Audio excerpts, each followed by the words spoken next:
Welcome, everyone, to Davos Fingers coverage of House of the Dragon. This is episode 133, covering episode 7 of House of the Dragon, Driftmark. I'm Scatty, and with me, as always, is my buddy Matt. Hey, everybody. As you know, we'll be releasing these episodes every single Friday for the remainder of the season, which is only 3 more episodes after this one. Holy cow. But hopefully those weekly Friday releases give you enough time to digest the previous week's episode, digest all the other great content that's coming out during the week as well from all of our friends, and then let us help you prepare for the upcoming episode, of course, coming out every Sunday. So in these episodes, we'll break down the most recent episode scene by scene. We'll keep it spoiler free for those of you who haven't read Fire and Blood. And if you have read the book or just don't care about spoilers, stick around because we do a special segment at the end of every episode called Dragons After Dark, where we talk book spoilers. And we also talk about what we think might happen in the next episode to varying degrees of success.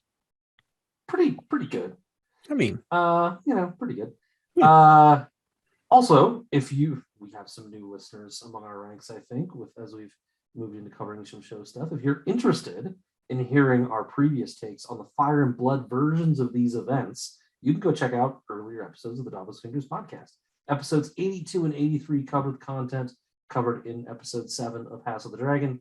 You can go back and find those. You can find them on Podbean, Apple Podcasts, basically any one of those podcast aggregators will have us probably pretty much. Episodes 82 and 83, go check it out. It doesn't line up perfectly, of course. There's extra stuff in there, earlier stuff and later stuff, but everything in this episode 7, will be covered in those two. So, yeah, and go grab it and listen if you're interested. Please. And as Scad mentioned, you can find these weekly House of the Dragons episodes where you consume your podcasts, our Podbean account, which is scatty.podbean.com, as well as on our YouTube channel. And we'd love to hear from you. It's always great to hear from listeners old and new. So find us at wearedavosfingers@gmail.com.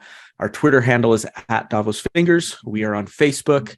Where else? Leave a comment on YouTube, and you can even check out our Patreon at patreon.com/davosfingers, even though that is frozen for now as we determine kind of our next steps. But more to come on that. Let's dive in. We're too busy to do any bonus content at the moment. Yeah, it really. This weekly content is like, I look haggard, man. We mentioned the Crypt Keeper last time. I feel like I'm starting to resemble that myself. And this isn't even the busiest part of our lives. All right, let's jump in. Leia's funeral, everyone. It starts with a real upbeat scene. Yeah, I actually found a nice upbeat passage in the book to go along with this. In Fire and Blood, the year is 120. We're kind of unsure what the year is now in the Fire and Blood or in the House of the Dragon timeline, but we'll just go with that. 120 was to be a year when many of the long simmering tensions and jealousies that had plagued the Seven Kingdoms finally came to a boil. A year where many and more would have reason to wail and grieve and rend their garments. Yeah. Starting with Laena. Yeah. I mean, it really kind of kicked off in the last episode, right? With Laena's death, Arwen's death. So we've kind of kicked off those events from 120 in Fire and Blood. And yeah, it's kind of, I don't know if it's really spoilery to say it, in Fire and Blood, it's kind of like a slow burn decade toward violence, right? As things kind of trickle down from this one really bad year of 120. Yeah, if it is a spoiler, sorry, but it doesn't get any better from here. I mean, I feel like everyone can sense where this is going. Exactly. I don't think it's a huge shock to say like there's going to be more violence. If not, you're not paying attention. yeah, it's all going to be fine. Matt, this doesn't end with a handshake. My first note is, man, that looks like good rope. Good strong rope. Yeah. Good strong rope. You know, I was always disappointed in Lord of the Rings when Sam gets the rope from the elves, and it's just like this little thready little rope. Right. I'm like, this looks like good rope. He's equally disappointed, but it turns out okay. It's not much to look at. This rope is great. Probably not as carryable as Sam's little thread is. Oh, yeah. But Yeah. I mean, these are seafaring people. They enjoy their good strong ropes. They can lug their rope around. Yep. Yeah. I'll tell you this, Damon does an okay job at looking somber here, but I thought he looked sadder at Emma's funeral than he did at this funeral. We even see him crack up a little bit. So there's a lot going on in this scene if you go back and really kind of look at the looks that are happening and read the tiny little microscopic subtitles that are down there. Were you able to do that? Put on I got my glasses out, and okay. On the second watch, and I figured out what Vaemond is actually saying there. And if you track it, go ahead.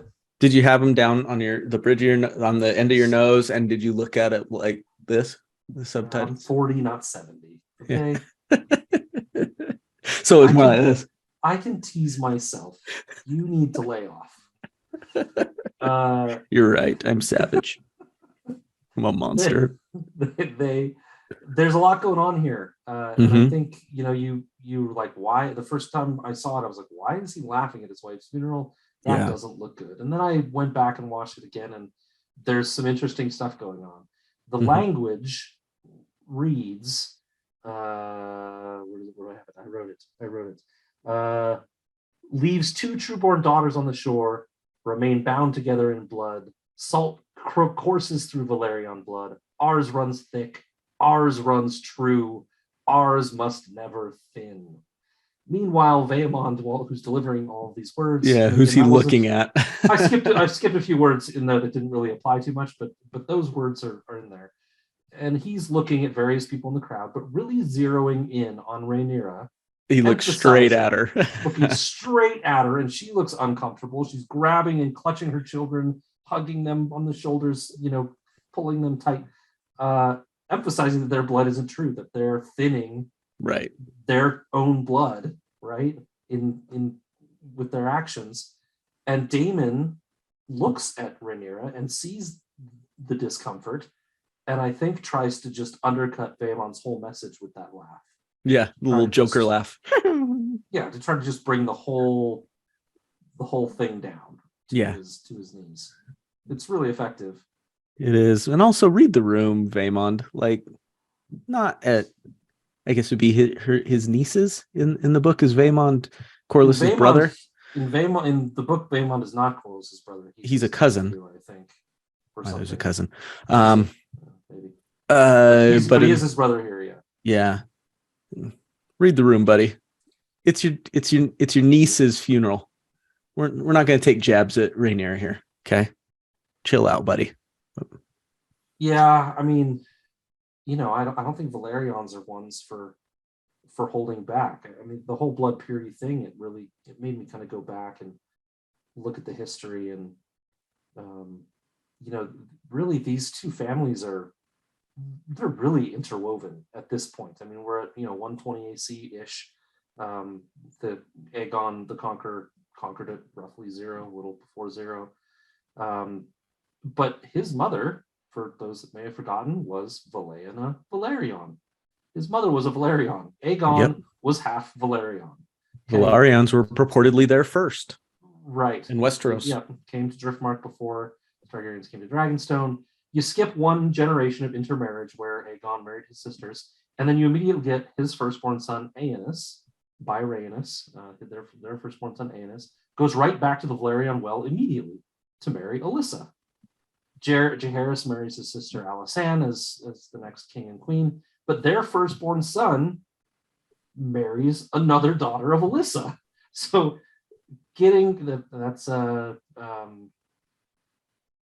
Rhaenys' mom now, Jocelyn Baratheon, right? So Alyssa ends up marrying Rhaegar Baratheon, and they have a kid, Jocelyn Baratheon, and she marries the firstborn son of Jaehaerys. And Alysanne. So the Valyrian blood is fucking everywhere. Like, it's everywhere in this family. And so it's really interesting to hear Vaemond's words here. And it made me think about this whole story a little bit differently. You could argue, like when Aemon, the firstborn son of Jaehaerys and Alysanne, dies, And Rhaenys is passed over for the funeral. She's the firstborn daughter of the second-born son of Jacaerys and Alysanne. I know this is getting really confusing, but when they're kind of removed, the Valerian blood is kind of being taken out, right, from the throne. They've been, for the first 100 years, they were very involved, right? And if you could look at this story a little bit differently and just say, this whole damn thing is about Valerians trying to stay relevant, and the Targaryens saying, now hold on a minute, bro. Like, we're running this show. This isn't a partnership, and the Valerians kind of trying to cling to it. And I hadn't really thought about it that way from reading Fire and Blood or the show until kind of really listening to this speech a couple times. Yeah, they're definitely a proud house that wants to stay relevant. Yep.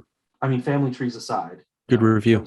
I'm sorry for that being so confusing, but they're just very, just to go back and simplify it, they're very, very interwoven these first 100 or so years. And I think they see they're kind of being pushed out, right? And they don't like it. Yep. The ones that are on top want to stay on top.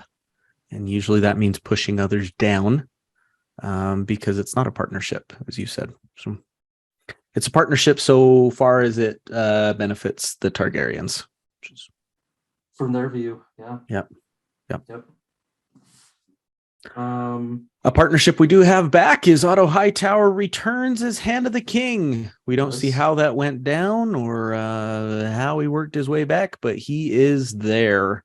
And we have some fun stuff with him a little later. Not a ton, but some. Yeah, it does bring into question a little bit the timeline of when this happens. I mean, Lyanna died, Harwin died.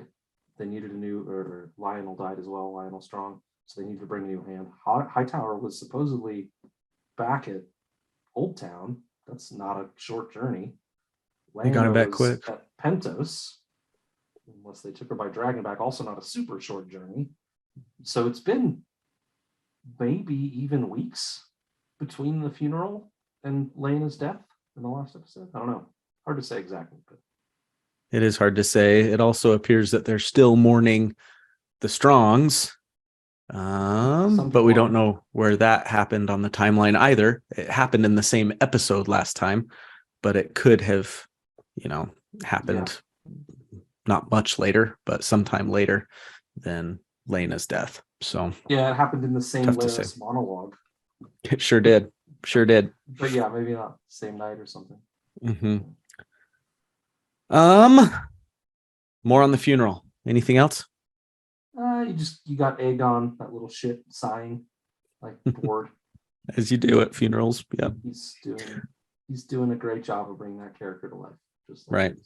And we'll miss him going forward. He will. I liked him. Me too. David Tennant's son. Mm-hmm. Yep. Then we get to, for anyone that's been to a funeral, those are somber events. But you all know the awkwardness of the after funeral luncheon, right? And this next scene captures that quite well. We get a very awkward and all sorts of discomfort as these characters interact at a little post-funeral luncheon. I've been very lucky. I haven't been to many of these, but I think they're, like you said, they're always kind of awkward. You're frequently bringing people together that aren't together that often. Sometimes there are family squabbles and quibbles and things, and this is no exception. And they do a great job of setting the tone here. You don't want to be like too joyful and jokey and stuff because out of respect, but you also don't want to be positive, like you don't want to fight with each other out of respect as well, right? But Ray walks into this thing and you just see she looks at Daemon and it's like he's kind of shunning her. She looks at Alicent and there's no ally there. She's like, oh, I guess I got these kids that need some shepherding, let's go help there. But this looks like a very separated, splintered, shattered kind of family. Mm-hmm. They're not getting along. That are all just there to keep up appearances. Mm-hmm. But it's a brilliantly acted scene. It says so much just in the faces of the cast members.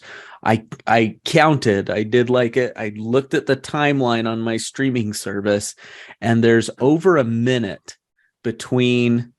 It's at the part where Rhaena says, "I don't want Mother to be gone," and she hugs Rhaenys. It's starting there and going to where Corlys says, "Retrieve your patron" to Carl Corey. Everything in between those two moments, it's over a minute with no dialogue. Yeah. It's just characters looking at each other and interacting silently with each other. But yet so much is said. And a minute doesn't seem that long, but on screen, that's quite a bit of time. But that just shows how wonderfully acted and scripted and blocked the scene was, where you have Aemond and Jace having their little thing across the fire, where you've got, like you said, Daemon and Rhaenyra. You've got King Viserys looking around being like, this sucks. Look at everybody. Like, you have it all. And it's really brilliantly, uncomfortably acted. Even Daemon doesn't look completely like, he usually looks so smug and everything. He looks a little smug here, but he even looks to me a little bit like, ugh. So be here, uncomfortable. Mm-hmm. I agree. You don't know if they're for the same reasons that most people are uncomfortable. Those situations are different ones, but sure, because he's just a unique character. But yeah, he does. He looks uncomfortable. Yeah, that you mentioned the Aemond Jacaerys moment over the brazier. That was interesting. It looked like Aemond was maybe going to come comfort him a little bit. Yeah, or at least make some sort of effort. Something. And I don't think he was rebuffed exactly. It was more just like, I'm not sure if this is moment passed. Yep. Yeah. Which is kind of how the whole scene feels. Nobody knows the right thing to do. Viserys tries with Matt Smith gives Viserys a wonderful hurt dog look. Just kind of a wounded puppy look. But I don't know his goal, because when Viserys comes over to make conversation and say, you should come back and I miss you and let's let the water flow under the bridge and all those things, Daemon pulls the same stepstones thing. I don't need anything from you. Like, no way will you give me anything. I need nothing, or whatever he says. Yeah. Which I think that's the reason he did that, Scad. In his narcissistic way, he wanted Viserys to approach him in a conciliatory manner, just so that he could rebuff him even further, because he's just that type of guy. Yeah. Right. Yeah, I can see that. I can see it. There is all you mentioned, the Rain is coming over and consoling the twins, Rhaena and Baela.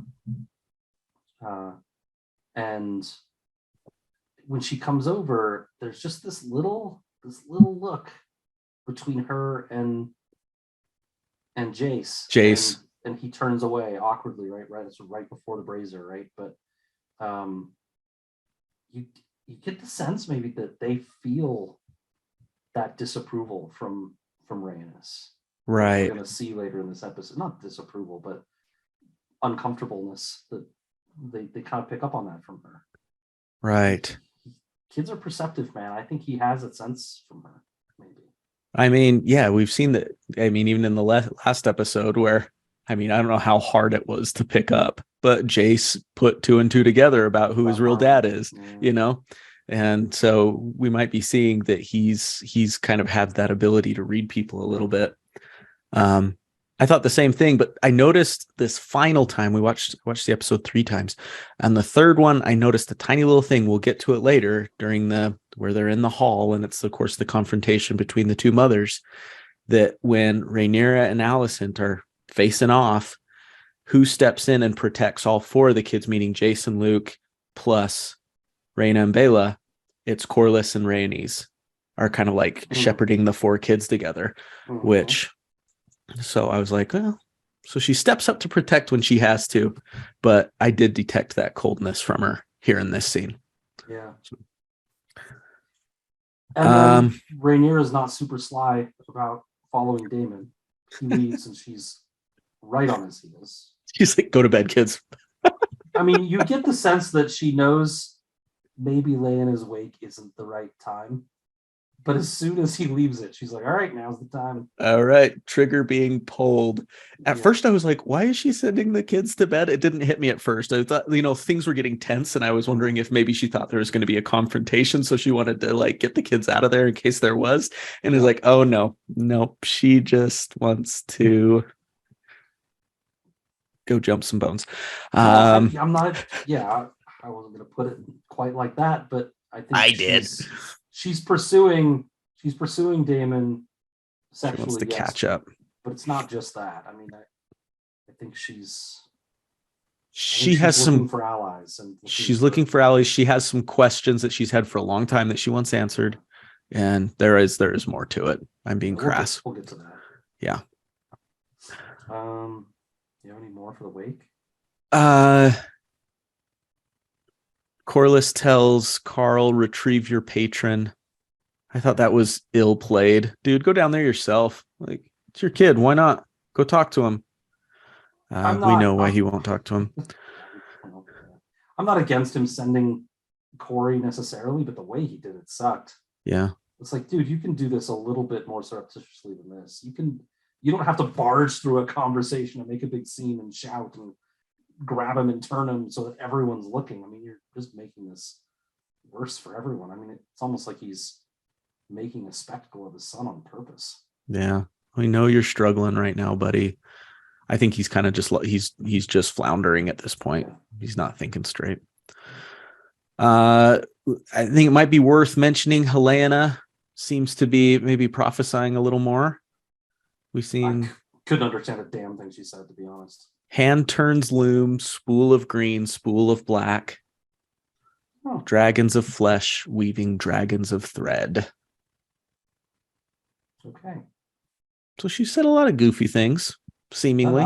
Let's see what comes up of them. That makes a lot of sense, I think. Cool. I couldn't make out any of it. I listened to that. Subtitles, baby. Try to get it. It wasn't on the subtitles. Well. Oh, you opened. Like the closed captioning, like the captioning. I see. The everything, showing everything. I should turn those on. Everything. Yeah. And then I loved seeing the scene at the beginning of this with all of the dragons there together. Not all of them. Yeah. But many of them. I counted it was 5 or 6. Yeah, in Fire and Blood, Eustace has a comment. He says there were so many dragons, Driftmark had become the new Valyria. Right. Yeah. Yeah, there were a lot kind of alighting on the rocks. Right. If I've got them right, I'm thinking Dreamfire, Sunfire, 2 Targaryen kids dragons, Syrax, which is Rhaenyra's, Caraxes, which is Daemon's, Melee's, which is Rhaenys's. Those were the 5 that were there. Sea Smoke should have been there somewhere. I don't know if we saw. You think Sea Smoke would be there? Yep, Sea Smoke. So Sea Smoke. I don't think Vhagar was just kind of off by himself. Yeah. And then Bela has Moon Dancer at this point, but we don't know. In Fire and Blood, Moon Dancer's quite young at this point, so that's right. Don't know if she was there, but kind of cool. Yes, very cool. All right. I have another dragon section later. We'll talk about that. Let's do it. Okay, so the next scene is kind of, I don't even know if it really should have qualified as a scene, but it's putting everyone to bed. So the Strongs are told to go to bed. Viserys is drunk at the bottom of the stairs. Aegon, you mean? Or sorry, Aegon is drunk at the bottom of the stairs. Viserys leaves awkwardly, departing while Alicent stays behind. Calling her go ahead. By the wrong name. Wait, he called her by the wrong name? Yeah. Oh, that was a big moment, Scatty. That's why she was looking so mean at him. That's why I was like, why is this a big deal? He's just going to bed. He says, I'm going to bed, Emma. Oh my God. I didn't even see it. I didn't even hear it. Wow. And then Harold Westerling steps in and to like kind of correct the situation. And he goes, what would you like me to do about the Lady Alicent or about Queen Alicent? And then Viserys looks at her like, oh, I just did that. Well, I'm still going to bed. And he doesn't say sorry or anything. I watched that scene. I'm like, why is this so tense? I didn't get it. Yeah. Okay. This is Alicent being like, I wasted my best years on this guy. I wasted Well, my best years on this guy. yeah. That's what she's feeling. She's not wrong. I mean, I think that goes a long way toward the way she's feeling in general.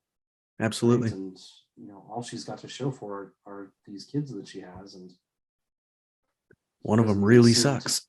Well, well, one. So far.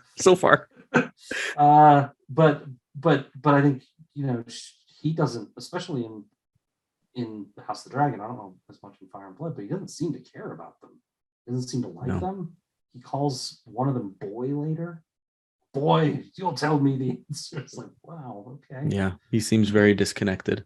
Yeah, and he's got a lot going on too. His health and As he slowly sinks more into rot. So Leonor, drunken scene, comes up on the arm of his lover. Aemond doesn't go to bed and kind of follows his own drum. I guess the reason I bring this up is all of these, the Strongs are doing what they're told.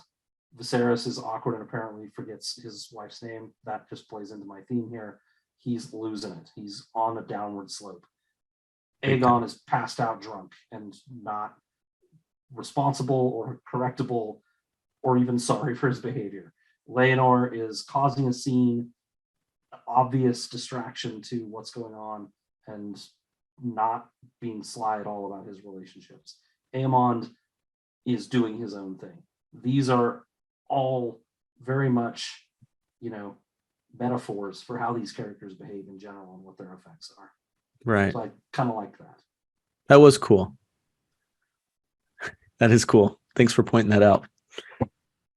It's also starting to get dark. It is starting to get dark. This scene was okay, but Matt, I have major problems coming up. You weren't the only one. Okay. I will just say on a lighter note, my favorite part of this whole scene and one of my favorite parts of the whole show when we get little comical moments is how Otto Hightower looks around to make sure no one's watching before kicking Aegon.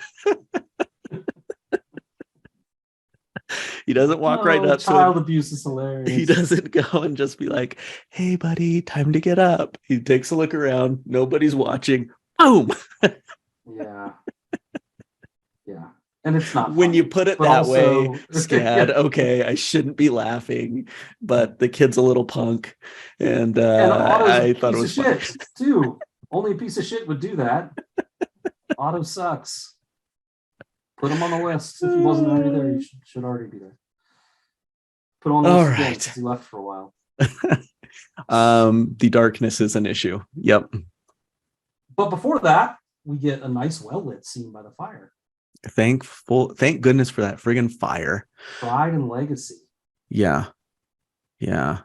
Another moment between Rhaenys and Corlys. If you'll remember a couple of episodes back, I talked about how I thought, it really highlighted kind of how I thought the relationship seemed pretty solid. The way they were talking to each other, it was very respectful. I really liked how Corlys was, as I perceived it, standing up for Rhaenys and her claim and everything and getting kind of indignant about that. I thought that was kind of cool of him. Now I'm doing a little bit of my Homer Simpson walk back gif into the shrubs. Mm-hmm. We're obviously seeing some deepening fault lines between these two characters and some issues that are deep rooted that keep coming back to the surface. Not the first of which is the issue with Corlys feeling slighted about Rhaenys not getting a crown.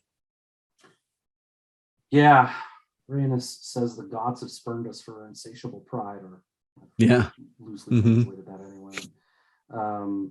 Gives him that look. Oh, she calls it a falsehood that he wants it for her, that it's his desire for the throne. That he's really going after. Kind of goes a little bit back to my blood thing earlier, right? About feeling passed over and relevance to reassert the relevance in the kingdom and everything. She mentions again at the cost of our children. And right. They've had this conversation before, back in the High Tide episode when they were getting Rhaenyra and Laenor betrothed, and she says, "At what cost? We know what our son is. I think she literally says we're putting him in danger by doing this for our Correct. pride. Yeah. And we're back to pride again, right? And Corlys just brings up his core legacy.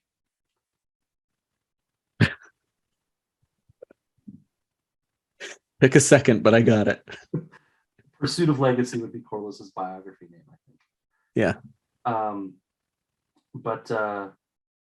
There's clearly, like you said, there's clearly some rift here that wasn't super evident in the earlier episodes, and maybe wasn't really even known to them that much until these things kind of start hitting the fan. You can kind of shove them under the rug a little bit. Like, we disagree, but it doesn't really matter. Right. It's not. But now our lives. a daughter's dead. Yeah. Right. Yeah. Mm. And then I guess really the meat of this scene is she actually proposes we need Driftmark to pass to Bela and not to, essentially she's saying not to these strong children, right? Yep, which is actually in agreement with what Vaemond was saying at the funeral. But Corlys is concerned about that and is looking out for appearances. History does not remember blood, it remembers names, he says. Yeah, it's an interesting take. I mean, I think you get both sometimes in history. I mean, we remember. I started thinking about it and I was like, wait a second. Let me think about this. Yeah. I mean, I'm definitely not an expert on like the English monarchy, but they're German, right? I mean, that like 150 years ago, they came over from Germany, I think. And so they got German blood in there. Nobody forgot that, but I guess we don't care. But also, guess what? Nobody knows their name either. Do you know their last name? No. It's like Stratton Hanover something. It's something. Yeah. No idea. It's not. I missed it. It's not that. I'm sorry to my friends across the pond, but I have no idea. It's a hyphenated name that. I didn't know they had last names. Well, of course they do. Everyone. I mean, I'm joking. They're above that. William, Harry, Charles. So that is the point. They don't need them really. They right. don't use them. But if if they're needed for like legal documents and stuff, they do have it. And I misplaced it now, but it's Wyndham some for their gym membership. Right. So I think you get some of both and some of neither. But I think what he's getting at is if we put Targaryens, because that's what they'd be, they're Daemon's kids and they'd be Targaryens, and unless they, change their name to Valerion and make a thing of it, Targaryens would now rule Driftmark. And I think that's what he's getting at. His history. It is. Remember now, the Targaryens rule Driftmark and Dragonstone and the Seven Kingdoms. Whereas this is, if they remember names, Lucerys will be, according to what King Viserys said in their agreement, Lucerys would always be Lucerys Velaryon. Yep. Unless for some reason he would inherit the throne, at which point, as they said, he would inherit as a Targaryen. So, yeah, I mean, to boil it down, Rhaenys is saying, blood matters, and right, and Corlys is saying, no, it's the label that matters. It reminded me a little bit about the do you like the wine or the label conversation from Schitt's Creek, right? Yeah, is what's inside important, or is the label important? Right. So, other than the fact that I love the strong kids and I don't care that they're bastards, I think Rhaenys has got a good argument here. She's got a point, and I think she does see an opportunity to win one for the ladies. Yeah, it's possible. I didn't really think of it that way, but yeah. I think it is. I think there is a bit of that. I don't think she's maliciously being dastardly trying to, how can I get the Targaryens to rule Driftmark? No, and I don't think that's what you're saying either. No, I'm not. I think there's a bit of that. I think she's saying either way, it's passing to maybe what neither of us would consider as, the normal right, for our society and for our custom, but we should pick our blood. Yep.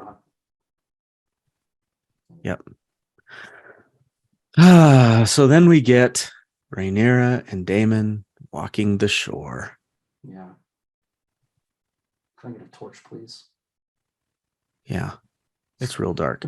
Now, so tell me your medium for watching.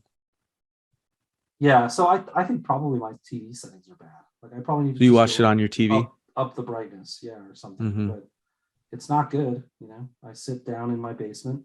I have one light on over to the So it's side. pretty dark where So it's you pretty are dark watching. where I am, and then yeah, the TV's just. I mean, I tell you what, man, if they're not wearing those wigs, I don't see a damn thing. They're just gone. It's just Thank 5 goodness they have minutes. white hair. It's 5 or 6 minutes of darkness. Just voices. Yeah. Thank God for the semi, occasional Valerian that shows up on the bottom of the screen. Sometimes there's a torch. And Damon doesn't have much of a tan. But I watched on my iPad the first time, and it was quite dark. It was very dark. Yeah. But my TV was better. So maybe my settings were a little different. Yeah, I probably just need to go tweak them. I remember thinking that with other shows and stuff. I don't think it's unique to this necessarily. Yeah. Regardless, it was quite dark. Yeah. Which I get it. They have to do this at night when everyone's sure. Separated for the evening. The party's over. Sure, and they don't want to carry a torch around, just like my D&D party doesn't want me to carry a torch around because I can't see in low light like everyone else in the party can. Duh. Put the torch out, man. You're giving away our surprise. Duh. I'm like, but I can't see anything. We got to look out for positions, man. My poor little halfling can't see in the dark like your dwarf can, man. Come on. Jeez, come on, people. I know everyone's here for the D&D content. I know they are. Do we just want to do that for the rest of the night? Dude, I'll roll you a character right now. Oh my goodness. A great time. I don't even know what that means. But yeah, you should keep it that way. So they tried to make an error, she and Leonor. That comes up. Yeah. There was no joy in it. Yeah. Said she found that elsewhere. I think Leonor did too. And she says it felt good to be desired. And there it is. Yep. There it is. We were questioning one of the questions we had last time is why is she doing this? This is so stupid and thoughtless the way that you're carrying on like this, you know? Yes. And I'll have to go back. We gave her a decently hard time for not being more careful. Yes. Not being more careful. Yes. I don't have a problem with her going and having this relationship if she and Leonor agreed they would. Sure. It's more about how they carried on for 8 years. The fact that everyone seems to know. I mean, maybe they were just using the kids as the evidence, and that's why everyone knows. But it feels like they're seen around everywhere, and it's very kind of casually known that they're a thing. Mm-hmm. And that's what I meant when I gave her crap about not being careful enough. Yeah. But I don't begrudge her need to feel desired. It's a human thing. And that I think explains why she maybe got careless and lax. Is it feels good. It reminded me of a tiny little moment that we talked about. I think it was episode 2 when Viserys gets the little gift from Alicent and just that pure, genuine kind of joy that he felt at someone doing something nice for him for once. For him, not for prizes or And it just, I think for the people in these positions where things are constantly being artificially handed to them and gifted to them and all of these things, it just feels good to just at a core human level to feel wanted and desired and loved. Yes. And that to me explains a lot of why Rhaenyra was like caution to the wind after a time of just, this guy's devoted to me. She says she trusted him. And it just felt right. And it's hard to be clandestine and all these things when it just feels so dang good, you know? I get it. Listen, I mean, I can relate to this. I can relate to it hard, but there's still, when you have things you're risking, the stakes are incredibly high. No question. Are incredibly high for her. No question. So, I'm not excusing that. Yeah. I get it. I don't begrudge her. Right. The acts, just maybe the way in which the acts are being done or whatever. Anyway, for sure. No question. I'm not really even trying to criticize it. No question. No question. Yeah. Can I tell you something that you may not agree with? Leonor's behavior doesn't help either, right? Like he's super for sure about it. I think he's way more obvious than she is about it, based on what And we've seen. and the impression I'm getting from what she's saying, regardless of what happens later in this episode, it feels like she's given up on him. Yeah. Well, in what respect? Well, most of them, most respects, I guess. Well, not that they were that there was much to give up on to begin with, but it feels lost cause even trying to keep this up at this point. It's just like, yeah, at the writing him scene, off she almost literally completely. says Leonard will be useless or worse. Right. He Writing says him off words. completely. Yeah, you're right. She basically confirms that. Yeah. Like, sorry, you're about to ask something. Well, I just scad. I haven't complained too much about this show yet, to a deep degree. I've had quibbles here and there. Okay. I don't get Rainier and Damon. I just don't feel it. Oh, really? Okay. I don't feel it. I feel confidence, yes, that she wants to trust him and stuff. I detect, maybe it's just me, zero chemistry between the two characters. It's not even necessarily the fault of the actors. All their scenes are brilliantly done together. I don't see it, man. I don't see it. It feels forced. I don't really agree. I wouldn't say it's super strong. I think Damon is so detached that forming obvious flirtations with him is probably pretty difficult. But it's less sexual to me and more they're kind of connected. They feel cut from the same cloth. They feel like kindred spirits. That's the word I was looking for. I think that's definitely what the showrunners are going for. Yeah.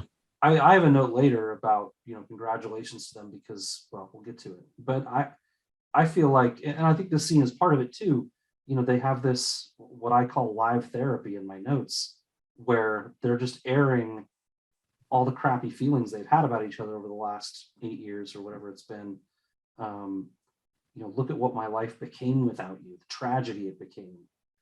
She asks if he loved Lana. He's like, well, we were happy enough. He says, I spared you. You were a child. And, what do you think my life's been like? She says, I know little of your life. Like, they're really going at each other the way only people that really care would. If you didn't care, you'd just be like, whatever. A lot of pent up stuff. Yeah. There's a lot of anguish in there. And I feel like, we don't get all the connections between them as she was growing up. But I think there was a real sense of spirit that they shared.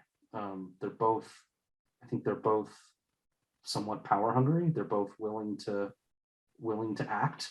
They're not afraid to take some risk. They believe in the destiny of their house. They believe that they're the ones that should be in charge. I think they just have a lot in common. All true. And the sexual stuff, I don't know. I get what you mean. I think there's something there, but it's more the kindred spirit part to me. Yeah, that's what I mean. Like I was saying, confidence, all that stuff. Yes, it feels like they feel, cosmically connected to some degree. I just don't see this spark. It's like, okay, we're cosmically connected, so let's have a sex scene now. That's what it felt like to me. I don't know. Probably most will disagree with me when they're listening to this, but I just didn't feel it. I didn't feel it. So, well, we're about to get to the sex scene. I don't know if there's more for this little bit here. No. It was sweet. We just move right to it. I felt maybe like it was really well done. Yeah.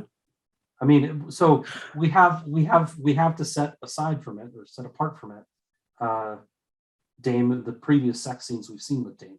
Correct. Nothing like this. They're not. They're not slow. They're not passionate. They're not feeling.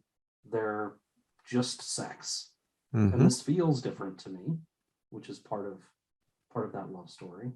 Yeah, even it's the stark contrast to that fiery lust of their first attempt. Even down, if we're going to get technical, to the actual position, before it was he flipped her around and pushed her up against the wall. And this was, if we're going to get technical and use terms here, this was missionary position, which is generally more intimate. And more of a Dumbass. connection is happening there. You know what I mean, though? And I think it's all the connections are beautiful connections.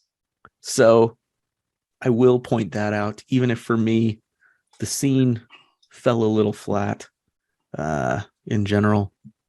It fell flat for me because I couldn't see a damn thing. Get me a fucking torch. That's where it's nice that they don't have tans. So the white skin, stood out a little bit.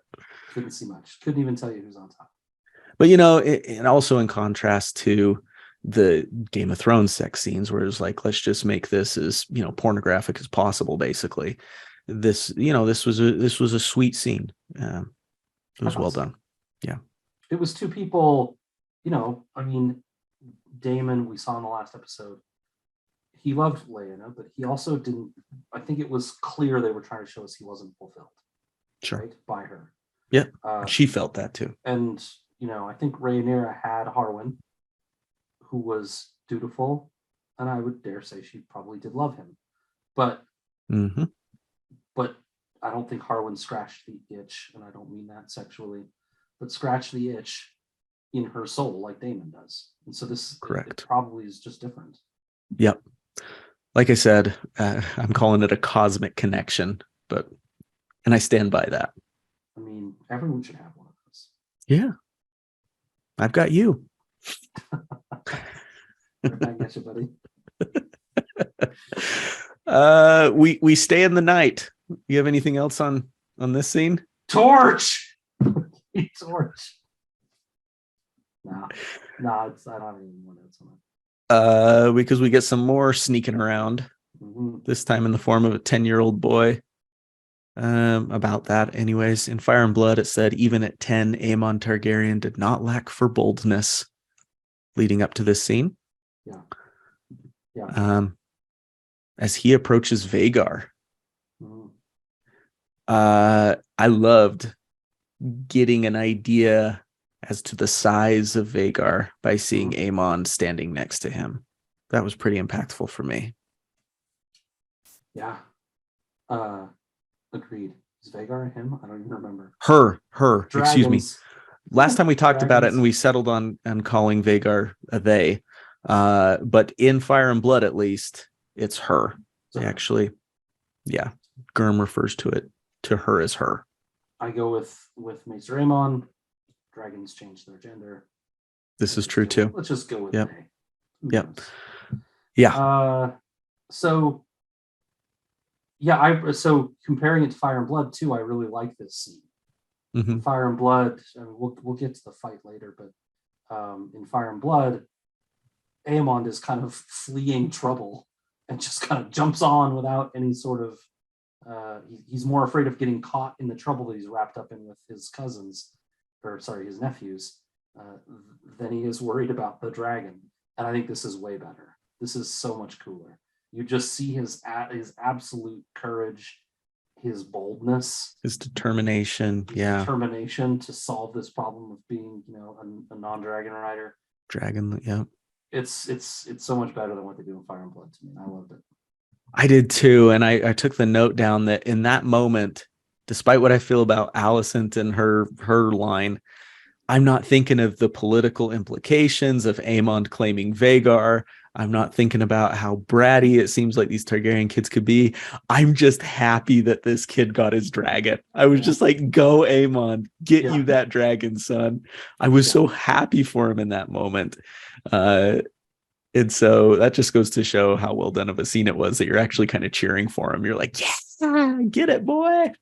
Well, and also I think it was really good storytelling the way that scene unfolds, because Vhagar challenges this rider. Yeah. Vhagar's like, I'm not gonna fucking, lay myself out there for some snot-nosed kid. You gotta earn this. Right. And Vhagar does, I don't know about all of them, but several of the tricks in the book to try to get Aemon loose, to shake him loose, and he hangs on. And I feel like even those of us that I feel like I'm spoiling, but those of us that hate Aemon, it's most of us, to be honest. We're like, hang on, kid. Just like hang on, kid. Rooting for him. Yep. Exuberant joy when he when he's hanging and he like pulls himself back and grabs onto the things, and Get it, son. Get it. Let's go. Great music. It was wonderful. It was great. It was. By far my favorite dragon scene I've seen in this series. I think I'd agree with that. Yeah. I wonder, I put the note down to your point about how hard Vagar tried.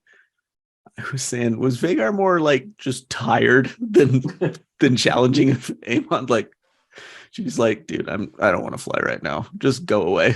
Go away. Go. Oh, yeah. Fine. Yeah, they make mention of that in Fire and Blood in a few cases where these old dragons are just kind of like irritable but still effective because they're so big and strong. I think Viserys rides Balerion, and you get the sense that it's like Valerion's just like, all right, dude, fine. Like, kiddie carnival ride, fine, one time. Take you for a ride. Let's but go. Then, like, he's done. And you I think there's text in there that says Melis, Rhaenys's dragon, was large and hard to rouse, but fierce when she was, or something. You know, they get old and they get harder to kind of really get going. But when they're up, giant and they're crazy hard to handle, right? Yeah. And so, yeah, Vagar may not rise easily, but they've got a big, fierce dragon now. Yeah, they sure do. They sure do. As will be pointed out. Looked up the words. Laikiri means calm. Calm down, dude. Okay. And Soves means fly. Soves. Dohaeris, as we know, means serve. So I couldn't tell if they were saying Dohaeris or not. I thought maybe they were. Serve. Okay. Interesting. Yeah. Yeah. Cool. There we go. I, of course, have always said Dohaeris. Dohaeris. So yeah, the show has helped us say that the correct way. Yes. And we sound a lot cooler when we say that. Yeah. And totally wrecks my Targaryen pronunciation things. Valar Dohaeris. Yep. Valar Dohaeris. Valar Morghulis. Margulies. Rhaenyra and Daemon are on the beach watching some of this. And then we get a little bit of a family brawl. So I think Daemon senses what's happening. I think he senses the shift in power on the beach. Yep. He's like, here we go. We just shifted some power ourselves, but this is shifting power in a different direction. Yep. Not optimal. I first of all, just to start the scene off, in Fire and Blood, it's Jace and Luke along with their little brother Joffrey, who's only about 2 years old at the time, who confront Aemond after he lands. In this, of course, we have Jace and Luke. Who knows where Joffrey is? Baby, of course. But along with Bela and Rhaena, and I actually loved that. Yeah. I thought it was great. I thought it added so much more of an emotional impact to the scene with, of course, the twins being used to, that's mom's dragon that he just took. So I really loved that little change of having the girls be a part of this. I liked it too. Yeah, it's better. In Fire and Blood, of course, Joffrey is down there already and sees him trying. He's the one that goes and gets the boys. Right? Yeah, he gets his older brothers after Aemond has landed, and then we just get the attitude afterward from Aemond, not the confrontation before. Yeah, and he's just, it's like the last 10 minutes of his life he became cock of the walk, man. He's now, it's almost like it dawned on him, he's now the most powerful dragon rider in the world, and you can just see it in the way he carries himself and the way he deals with people now. He goes to outright cruel. Yeah, you don't have Aemond at the brazier considering giving some solace. You have Aemond, immediately calling them bastards, calling them strongs and bastards. Yeah. And let's admit first, you didn't start this, right? Rhaena started it, so let's back off on Aemond a little bit in this scene. He didn't attack. Yeah. He didn't start it. It's 4-on-1. It's 4-on-1. He's defending himself. And so I'll give him a pass until everything up until the rock. Right. when Because he's when he, ready to do some serious ending life damage. yes, when he picks up the rock, this is like, okay, I was on your side, buddy, but what a wicked way to write this in a way that just kind of makes him a villain almost in a single moment. And Yeah. there's a music cue that does it too. There's a little music cue. It's like, bah, bah, bah. Not exactly like that, but like That's it's exactly clear. what it was. It's clear what they want you to think. It's like, oh, he just turned the corner. Right. Yeah. Reminded me of when Damon, of course, picked up the rock with Ray Royce. Mm. And Mm. we know how that ended. So you start to think, oh crap. The book says they fell on him with a fury. And you definitely see that in this, the camera angle and everything of just the three kids. Ah! It's not funny, but you know, kind of makes you go, oh my goodness. As the actor that plays Aemon says in the post thing, he says it's mental. Yeah, It's fighting. it's insane. It's insane. With no parental anything. So of course we have multiple people attacking him.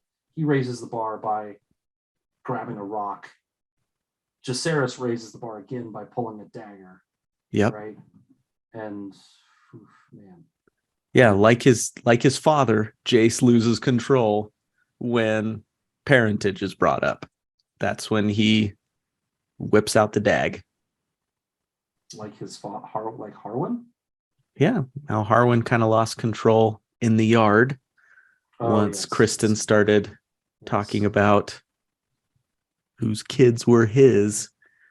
That comes up again when he calls them the Strongs, and Jace draws the dagger. Right. I was thinking of Fire and Blood, but yes, that happened. Yes, right. You're right. Similar trigger. And the passing of his father probably makes that insult for sure a little bit deeper. For sure. Good point. Yeah. Jace and Luke do work as a team here. Interesting to see.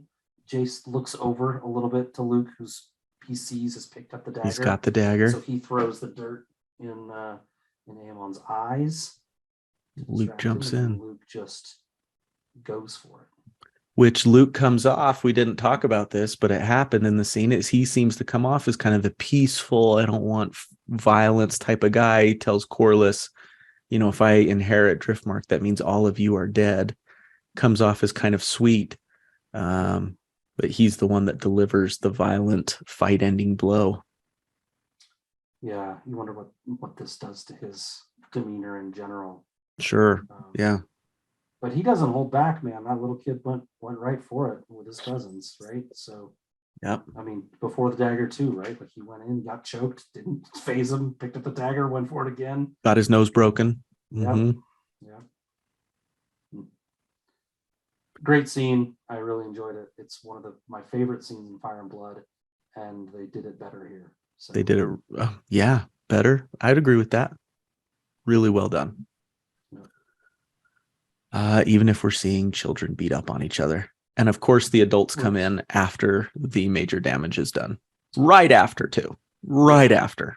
Right. And I mean, man, it took them a while. Like, for sure. There's 5 members of the royal family in there at least, plus probably a passed out Aegon. Right. Like, there's no Kingsguard outside the door, like hearing any of this? Well, and they're like, the princes were supposed to be abed, my lord. They were like, the kids were all in bed. No, Aemon never even went to bed. They missed him completely. Like, as far as we know, he never even went to his room, right? They're like it's just Aemon. So someone's dropping some balls there. Aemon. His balls drop today. Big time. Well played. Well played. Shall we go to the throne room scene? Yeah. Throne room. Is that what it is? The Great Hall at Driftmark, whatever it's called. The Hall of Nine. Hall of Nine. Hall of Nine. That's it. 9. I didn't look it up. 9. Nine's a really significant number. There's a reason for it. I don't know what it is. This okay, where to start on this one? Well, if you have kids, the first thing that happens when you didn't see a fight is they both blame each other and tell different versions of the same story, and you can't tell which one's real. You are always going to side with your kids. Yeah. Well, yeah, I'm talking about when it's between my kids. But I see. My kids are very respectful around other kids. Mm. It's just to each other that they treat each other like shit. Or they do these fights. So I don't know. So we're getting stories. I mean, we already said Raina started this, but she went after him. And I wonder if you mentioned it was Mom's dragon, right? And if I don't want to like make her have to be a villain or whatever, but or like a ringleader, but if somebody, Damon, had been talking to her, helping her deal with her grief, maybe she wouldn't be misplacing, the value of her relationship with her mother into a dragon that was just ridden by someone else. Yeah. And so I wonder if the whole fight would be avoided if she had some little help, little conversations to help her deal with her feelings, to help work through she feelings. Started this. I don't know. Would Jacaerys have been like, yeah, dude, Vhagar, no, punch? I don't know. It doesn't seem as likely. Like we said, having the twins there added such an emotional impact to the scene that, yeah. Yeah, agreed. Right. And I get why they'd be angry about it, but I don't know. Yeah. To me, the star of the scene, this is a great scene across the board, but old Paddy Considine, or however you say his last name, just being able to play the old decrepit falling apart king who is absolutely just flustered in knowing what to do next and how to handle this, while at the same time being so upset and angry, and being able to balance all of those things, still making the king feel like he's weak and tired and old, but being able to have a little bit of the dragon come out in him too.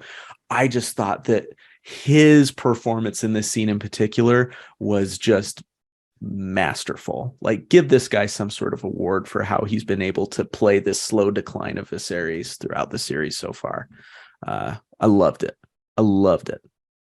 Yeah, I don't disagree with any of that. I think balancing frail and aged and diseased with still powerful it's a tough ask, right? He does it pretty well, but still vulnerable, right? And not able to just completely defend lost his own dagger from his wife taking it from him, right? And no idea what to do next. Yeah, I mean, it's not the way this is handled here, not a huge departure from how it's handled in Fire and Blood. No, pretty similar. We get more detail, we get more verbiage from Viserys. But yeah, I mean, so I guess we get there by Rhaenyra demanding that to understand who started these rumors. Meanwhile, everyone in the hall is doing that little bear meme that's like his eyes shift and then look back for it. You know what I mean? It's like every single person in the hall is like, I told someone. Are you kidding? From me? Did they get it from me? Because I told someone once. Right? And you feel bad for Aegon. I can't believe I'm saying this, but you feel kind of bad for Aegon. The scene starts with Alicent giving them the absolute business. Why weren't you there to stop this? How could you let this happen, big brother? He's like, what the? I was sleeping. Yeah. And then Aemon puts the blame on him. Yeah. Aemon's reveal that it was Aegon reminded me of A Christmas Story. When he swears, he's like, where did you hear that word? He's like, I had heard that word 1,000,000 times from my old man. I knew I couldn't say that. Nope. Schwartz! Right? He wasn't gonna say Alicent. It wasn't gonna say totally mom. Alicent. He wasn't gonna say mom. And he's like, Aegon. Totally Christmas Story. You mentioned how close this is one of the scenes that, in my opinion, is one of the most close to the books as any scene we've seen so far. It talks about King Viserys tried to make a peace requiring each of the boys to tender an apology to his rivals. These courtesies did not appease their vengeful mothers. Queen Alicent demanded that one of Lucerys' eyes be put out. Princess Rhaenyra would have none of that, but insisted that Prince Aemon should be questioned sharply, which, come on, Rhaenyra, until he revealed where he'd heard her sons called strong. When pressed by the king, Prince Aemon said it was his brother Aegon who told them they were strongs, and Prince Aegon said only, everyone knows, just look at them, which I think is verbatim. I think that's exactly what he says in the episode. He says, we know, everyone knows, just look at them. Yeah. We know, everyone knows, just look at them. Yeah. At which point Luke, poor little Luke, just like cuddles into his mom. Yeah, just like this poor kid. Doesn't know what's going on. Very faithful. The way Viserys handles this too, like he's raging, right? But you can see how far he's fallen toward ineffectiveness. Right. He's raging. He demands apologies. Nobody apologizes. Yeah. He demands everyone to put it away. Nobody puts it away. He demands that Alicent repeat this. He says, "This is over. Do you understand?" And she says nothing. Viserys, buddy, guess what? This is not a time where you can just let silence be an answer. You have to say, "Answer me. This is over," right? Mm-hmm. And if she doesn't give an answer, you ask again, right? Because you got to put an end to this. And he doesn't. He just lets silence be an answer and lets he it walks go. away. Another one is just letting everybody stay in the room. Like there are 50 people in there? Yeah. Everyone out except for my family. Leave. So everyone stays. Because they're all related. Well, yeah, that's true. Okay, so point out the specific people. Rhaenyra and your kids, Alicent and the kids, you guys stay. Maybe Otto is hand. I don't know. Corlys and Rhaenys, it's your house, so you can stay too. Everybody else, out. Out. Yeah. And let's just air our dirty laundry in front of everybody. Yeah. And the fact that his own son is sitting there without an eye. Mm-hmm. And the thing that he's upset about is the strong stuff. Mm-hmm. So I kind of get where Alicent's pretty ticked off right now of like, my kid is sitting here with one eye and you're raging about the parentage question. I'm going to get shit on for this. Here's why I get it. The eye is gone. In business, that's what we call a sunk cost. The rumor thing, that will persist forever. And they are the heirs. And they're the heirs, right? So this is a problem that is going to be in Viserys' way for as long as he lives, if he doesn't get rid of it. The eye is a problem, but it's over. There's like he says to Alicent, what do you want me to do? Like it's exactly. Gone. Yeah, that's the logical 100% correct answer. I agree. And he says, do not allow your temper to guide your judgment, because she demands. It's kind of shades of Cersei and with the wolf. Absolutely. Game of Thrones. A lot of that going on. But she demands an eye from Lucerys in return. And he says, do not allow your temper to guide your judgment. He's trying to move forward, knowing what the situation is now. He lost an eye. There's nothing we can do about that. You want me to maim one of my grandchildren? Are you crazy? Sure. Yep. So I get why she's upset, of course, but from Viserys' perspective, what's he gonna do? Right. He could show more pity toward them. That's the logical answer. And what I'm saying is, be a dad for a second, Viserys. Like you said, how they just don't have a connection with his children. I think you are 100% correct, and it's perfectly highlighted right here. Be a dad for a friggin' second. He says to Aegon after Aemon schwartzes him, he says, tell me where you heard this, boy. Like, I'm your son, Dad. Come on, like, you don't even know that it came from me. You're just believing him. Like, give me a sec. Yep, exactly.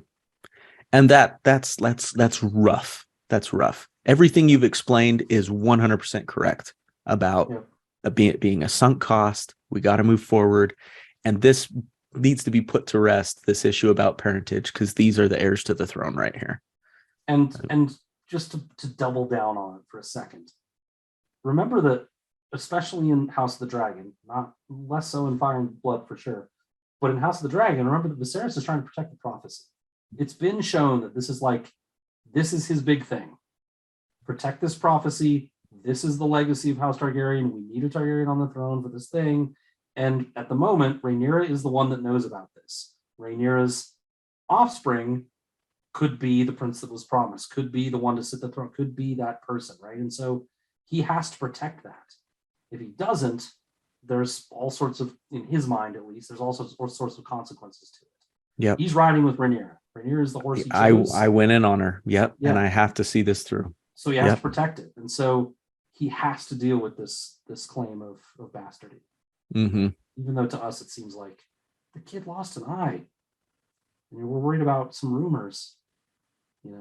Yep. And Alicent, for her part, is just a master of deflecting, excusing, accusing, just so good at changing the topic. Well, where's Laenor? Why isn't he here? Yeah, shouldn't he be? So petty. Oh my gosh. She's brilliant at it. And then, we got the moment where she grabs the knife, as you said. No one stops them. Yeah. Thrilled the daggers making another appearance. Love to see. Yep. Nobody stops them. I think maybe it happened so fast nobody could stop before they got there, and then maybe they think if they intervene, maybe you can't put a hand on the royal women. Like, true, but also like if they try to get in the way, maybe they'll cause harm. Right. That's like that's what they do in hockey fights, is the refs stand back and let them fight until someone falls down generally, or they get tired, because you might cause more chaos by inserting yourself. So in Romeo and Juliet, someone steps into the fight that Mercutio is having, and he ends up getting stabbed underneath, kind of between them. So tragic. When the fight was kind of, I don't want to say it was playful, but it wasn't likely to end in death, probably. Right. In the way it was set up, but I think it was Benvolio jumps in to try to stop it, and the blade goes through and kills Mercutio. Right. They might be trying to avoid, a Benvolio situation. And seeing this thing through. Yeah. But it's like, just at least get her to drop the knife or something, like something. Otto's calm. Alicent dropped the blade. It's just calm. Just like, Alicent dropped the blade. Like, let's get a little urgency in there. But yeah. Right. Yeah. Let's put some belief behind that request. Even if Viserys would have been just like telling the Kingsguard to step in, so it's the command of the king or something. Yeah. But nothing.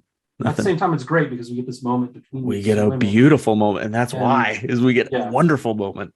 Yeah, thank God nobody said anything, because this moment is, I think it's maybe my favorite quote in the series, let alone this episode. Exhausting, wasn't it? Exhausting, that one. Hiding beneath the cloak of your own righteousness. But now they see you as you are. And then you get a very telling, not as effective, but a very telling quote from Alicent immediately prior to that. Where is duty? Where is sacrifice? It is trampled under your pretty foot again.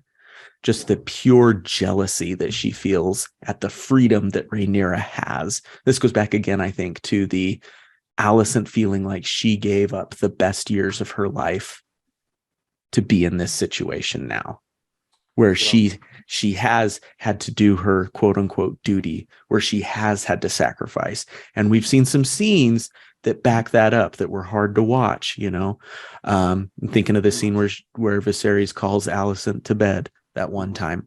And that's not the only time that happened.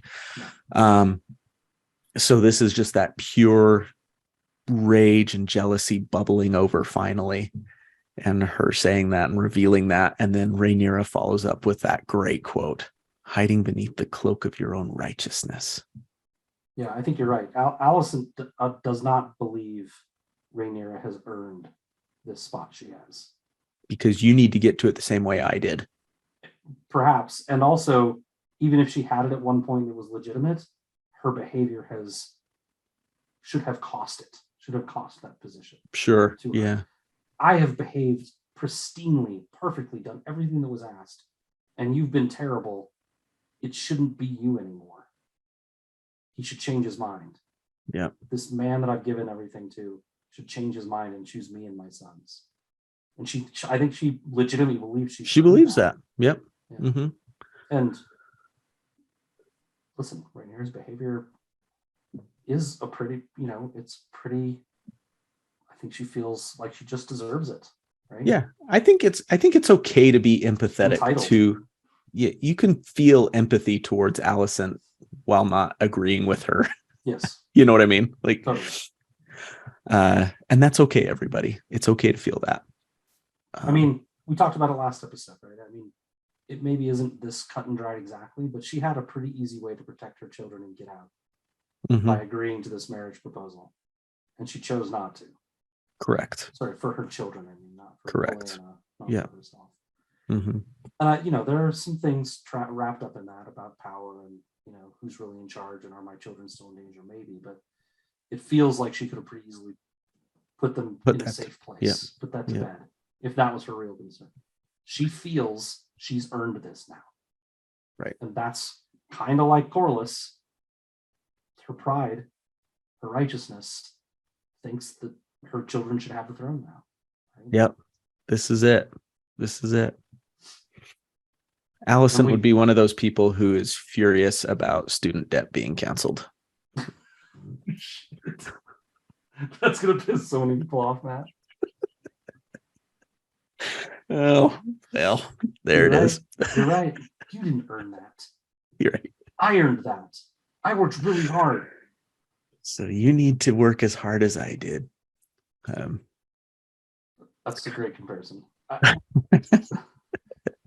Then we get, I may have lost an eye, but I gained a dragon. Yeah, that's almost verbatim from the book as well. Yeah. On one hand, that's a really awesome moment. Like him, I mean, yeah, it's couched in all this thing where he saw him like picking up a rock, ready to kill some kids and stuff. But just the visual of that, him standing there in the light of the fire with this freshly stitched up face, saying something like that at 10 years old, it's pretty bad, eh? Like, it was pretty cool. It's also really troubling. It just viscerally like demonstrates how mixed up these questions of identity are for these children. Yes. When it comes to dragons. Yes. That he's even saying that. Yes. Yeah. It's a bigger, being a dragon rider is a bigger part of me than like my eye. Than sight. Yeah. It's messed up. Right. Yeah. Yep.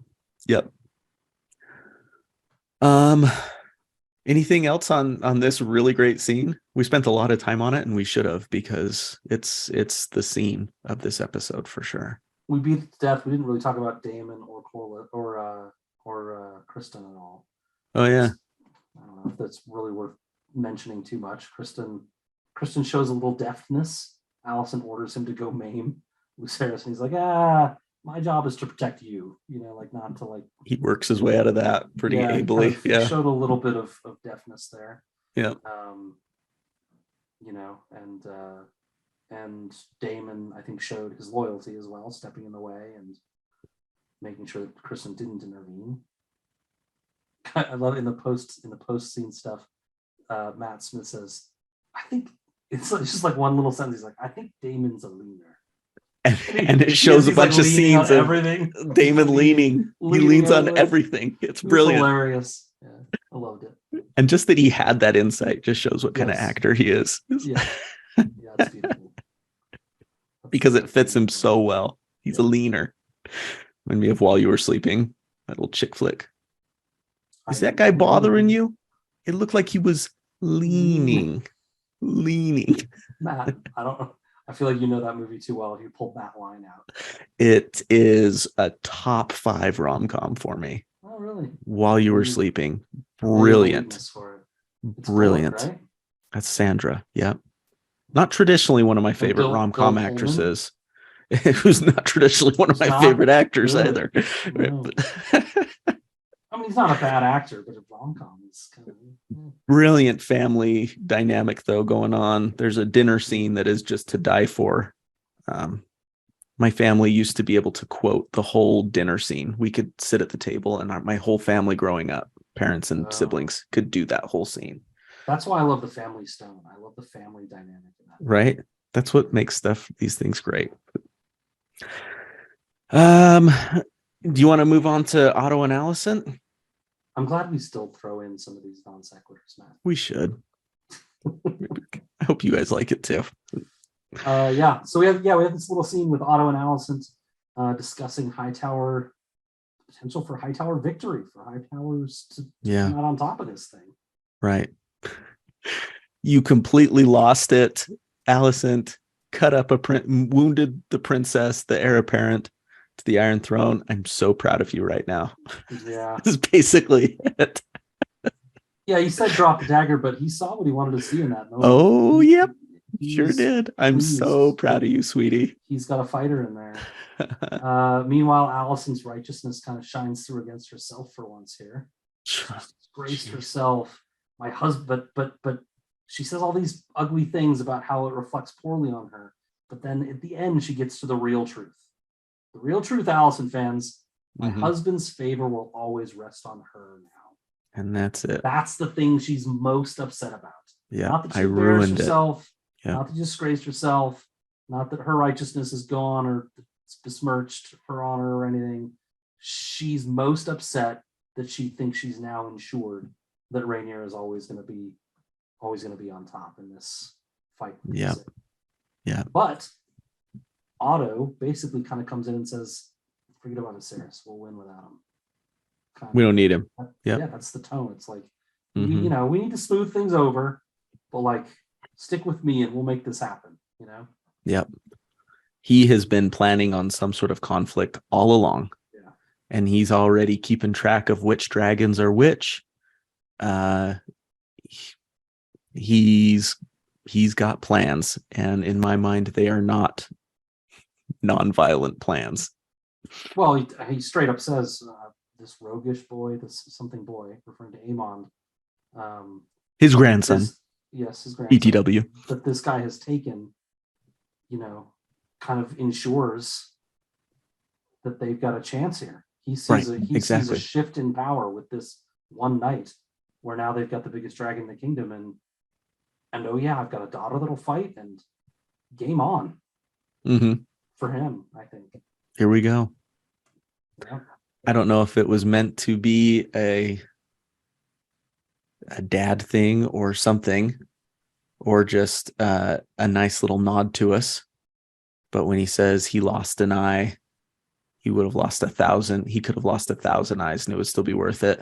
The famous Song of Ice and Fire quote, 1,000 eyes in one. Blood Raven. Yep. Yeah. 1,000 eyes in one. So then we get Rhaenyra and Leonor. He comes in. He's missed the whole thing. Leonor wasn't at the Who knows? Was out doing whatever. Yeah. Should have been there. Could have been the house words. Yeah. Says. She's really defensive at the beginning of this conversation. Yes. Yeah. It's almost like maybe she's not ready for a fight, but she's ready to give it to him a little bit. She's ready to lay into him a bit, it feels like. It's almost like, I don't know if you've ever been like about to punish your kids and then they shock you, and before you can punish them, they're like, I know what I did and it was so terrible and I'm sorry. And like they come at you with all these things that they're going to do differently, and you're like, oh, well, I can't really wind out of sails. Yeah. Okay. I mean, you're happy that they've shown growth, but right. You were planning to punish. You were planning to like give them the lessons, right? No, that's true. I said punish like with my fist. That's not what I meant, guys. I just meant like not like auto kicking Aegon while no one was watching. And then we end up with a super sweet scene. You know how I like these quiet scenes. This was my favorite scene of the episode, actually. Oh, really? Performance-wise, the things that were said,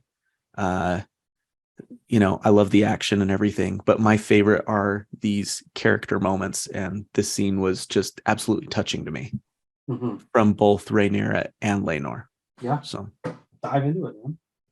What you like about it? And in going back to the conversation that Rhaenyra and Daemon had on the beach makes this scene even more impactful to me. Yeah. And they have these moments where no one else is around, so they don't need to pretend. They don't need to lie to each other. I'd hope to bear your children, she says. This is actually a very telling line. It shows that, while they were going to find joy in others as they agreed to, she was okay with, and even as she said, I had hoped, she had even hoped for having a family with this man. Yeah. And having some semblance of connection and partnership, even if, those physical desires weren't fulfilled in each other. She actually had aspirations of having a partnership with this man. Yeah, I think that goes with we'll do our duty, right? I think that goes with that part. But yeah, it didn't work out. But yeah, her intent was there. I think he probably felt the same way. He says right after that, I hate the gods for making me the way they did. I had hoped to bear your he says it back to her, doesn't he? No, it was just her. No, I'm sorry. Yes, but say that line because that's really great too. Well, it's after kind of she's gone through that, and he says, I hate the gods for making me the way they did, implying that they didn't succeed because the gods made him, the way they because did. He's gay. Because he's gay, because he's gay, I suppose. I just say that because I hear that more than I would ever want to hear it. You never want to hear it, just being a man of faith and hearing that from children. And it breaks your heart from teenagers that say those same things. Why did God make me this way? Yeah. God made you because you're perfect. You are perfect just the way you are. And so it's heartbreaking. But anyways, sorry. And Rhaenyra, it's your scene. I should let you talk about it. Rhaenyra plays your role there, right? She says, I do not. You're honorable. I love that. I had good father, but then the last time I listened to it, I thought she said something else. You're an honorable man with a good heart. It is a rare thing, she says. A rare thing. Good heart. You're special. In other words, Laenor, you are a special man. Yeah. But it's interesting because that does seem to contradict that what was it before she said he'll be useless now? Right. It seems, those two things seem a little bit incongruous. Of course, she had a different audience. So she had a different audience, but she seems very sincere here at the same time. I wondered if she found that fulfillment that she'd always been looking for with Daemon. And it's I have that now. And it helped her put into perspective Laenor's actions and stuff. Yeah. And that humility that he came to her with initially, like you said, when your kids come to you humbly, kind of just, helped her open up and soften her old heart a bit. Admitting I love those boys, but maybe I didn't love them enough, and all the other things that he says to kind of open up the conversation. Right. And to which, at the end of this conversation, he's saying he's recommitting to her. I recommit myself to you. Yeah. Forget my happiness. I don't need to be happy. I'm going to do my duty to you. I'm going to raise these boys. We're going to do it right. We're going to get them on a path. The rumors will go away. He doesn't say that, but I think he's hoping that his behavior will start making those rumors go away. I doubt that's true, but I think maybe that's part of what he's hoping. You deserve better than what I've been. You deserve a husband. Yeah, but Rhaenyra in the acting, Emma, they do a fantastic job in this scene. I think you can see that Rhaenyra doesn't believe that will work, that he'll be miserable, right? And that she doesn't want that for him. I appreciate that you're saying this. I appreciate the place it's coming from. I'm skeptical still. And I don't want it for you. Right. Yeah, because she doesn't. You're special. She just told him you're special and you're a good man. I don't want you to be miserable. Right. And that's why I love this scene so much. Is it two people desperately kind of wanting the other to be happy, but at the same time, how? Yeah. How?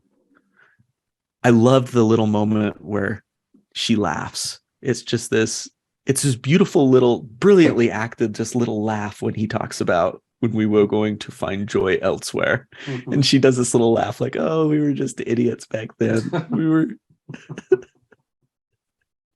And yet If she we did. knew what we knew now. Did. I think they Mhm. found some of that, but Yeah. Dennis Leary says, happy, nobody's happy. Happiness is a chocolate chip cookie or a 5-second orgasm. It's, you have moments of happy. Nobody's Right. happy. I don't know if I Mm, believe that, but it's something I've always remembered from his No Cure for Cancer comedy special back in, like, I don't know, 96 or something. dang, digging Old. deep, Scatty. Old. But, Yeah. but throw this one on the pile of just another great one-on-one husband and wife convo. Yeah, it's good In content. House of the Dragon. We've had a bunch of them that we've talked about that, again, maybe defy logic in some situations, that maybe demonstrate the imperfection of two people, but that's what makes them really beautiful, I think, is two people kind of trying their best. Yeah, and being honest with each other. And just being open with each other. Yeah. Yeah. And I wonder, I put a note on here, was this a life-saving conversation? As we'll get to later.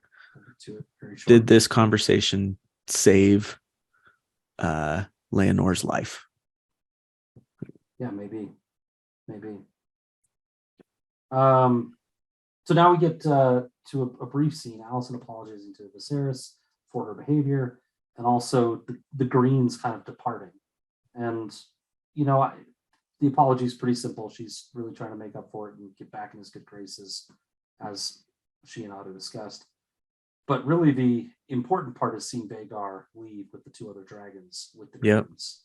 Right. I think it's meant to show us, this is that shift in power, right? Mm-hmm. This is important.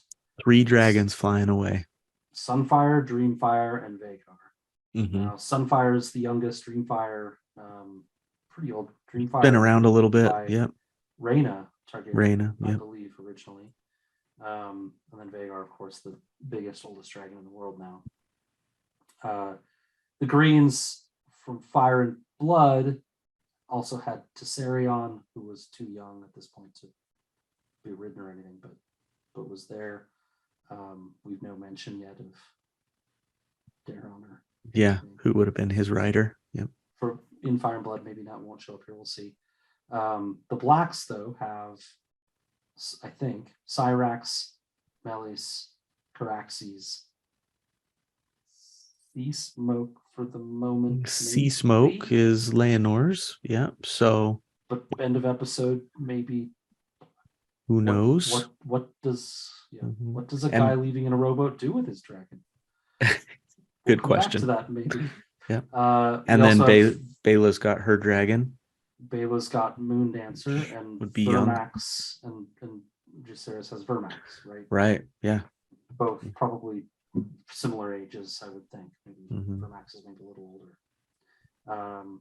And then I think it's mentioned that Luke has a dragon too. We haven't seen Tyraxes. Right. Well, if I remember correctly, Vermithor is still alive, right? Yeah, Jaehaerys' no dragon, but no rider. So free agent. Yep, free agent. Yep. And also Alysanne's dragon, right? Right. Whose name is completely leaving me. People are yelling at us right now, telling us the name. Silverwing. There you go. Very good. Yep. Thanks, Cat. Goodness gracious. Could have been bad. Listen, we don't profess to be dragon lore keepers. I love it when we back ourselves into a corner. We've done it for 8 years, and we'll do it for 8 more. Always better. Yeah. Nobody had to do it with. Yeah, I said that sentence. But we see Alicent also following Otto's counsel to a T. Just be the penitent, perfect wife, which she is here. Yeah. And we see Viserys doing what Viserys does best, which is saying, "We will speak no more of it." Yeah. Quiet. The phrase that Alicent has probably heard more in the last dozen years than anyone has ever heard it ever in all the times it's been said in the history of the world. Also, though, I mean, as a nice parting gift, she has a lovely looking cloak. Like a little yeah. It was beautiful. Yeah. Dressed to the nines. Yeah. So then we get Rhaenyra and Daemon on fire and water. Everything Targaryens possess is owed to fire. Okay. C offers an escape. Our first clue. Yeah, our first Maybe. clue, maybe some misdirection here. Uh-huh. But yeah, it's a very small scene of I think Rhaenyra trying to convince Daemon of their simpatico. Yep. We need to see this thing through. They need to stick together. Yep. Yeah. Mm-hmm. And then we get Larys and Alicent scheming on a boat, or rather, Larys trying to scheme on a boat, and Alicent saying, "Stop! Don't murder anyone yet. Don't do it. I don't need an eye yet." None of this implicit stuff of anything. I'm telling you in no uncertain terms, just do not kill anybody. But also leaves a little breadcrumb. It's like, if you're a good boy, maybe I'll let you kill somebody later. I will value people with skill and discretion soon. Right. Which makes you wonder how the rest of Otto and Alicent's conversation went. Mm-hmm.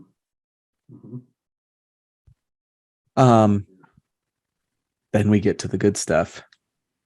We're back to Rhaenyra and Daemon. Mm-hmm. First mention of greens, by the way. The term, yes. If I can't face the greens alone or something. Right. Yeah. I do love Laenor, she says. She admits to Daemon. But we got to see this thing through, as you're saying. Mm-hmm.